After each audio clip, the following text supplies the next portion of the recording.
AMC સંચાલિત NHL medical college આવી છે વિવાદમાં। એનએચએલ મેડિકલ કોલેજની હોસ્ટેલમાં દારૂનો સપ્લાય થતો હોવાનો આરોપ લાગ્યો છે। એબીવીપીએ મેડિકલ હોસ્ટેલમાં દારૂની મહેફિલનો એક વિડીયો રજૂ કર્યો છે। દારૂના સપ્લાયમાં હોસ્ટેલના રેક્ટર જ સંકળાયેલા હોવાના આક્ષેપ થયા છે।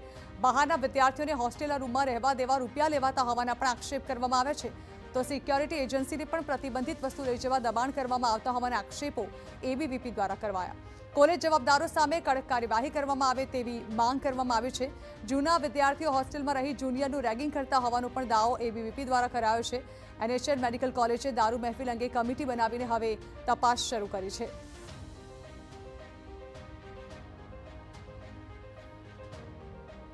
જો અમને કોઈ લેખિત મૌખિક કે ક્યુઆર કોડની સિસ્ટમ ડિજિટલ સિસ્ટમ બી અમે પેશન્ટની સ્ટુડન્ટ્સની કમ્પ્લેન માટે ડેવલપ કરેલી છે।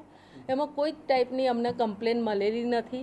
એના માટે હું કંઈ કોમેન્ટ્સ અત્યારે નહીં આપી શકું, કારણ કે એ બોટલ છે, ખાલી બોટલ છે। એરિયા પોર્શન કઈ જગ્યાએથી રિસીવ કર્યું એવું મને કોઈ જ માહિતી મળેલી નથી રેક્ટર દ્વારા, સિક્યોરિટી દ્વારા, કે એના વિશે હું કોઈ બી કોમેન્ટ્સ કરી શકું અત્યારે। તપાસ કમિટી અમે બનાવેલી છે અને એની તપાસ કાર્યવાહી ચાલુ રહી છે। ધ્યાનમાં આવે છે કે સામાન્ય વિદ્યાર્થીઓને અહીંયા આગળ માદક દ્રવ્યો તથા કેટલા નશીલા પદાર્થો જે છે એ અહીંયાના જ રેક્ટર અને વોર્ડન દ્વારા સપ્લાય કરવામાં આવી રહ્યા છે।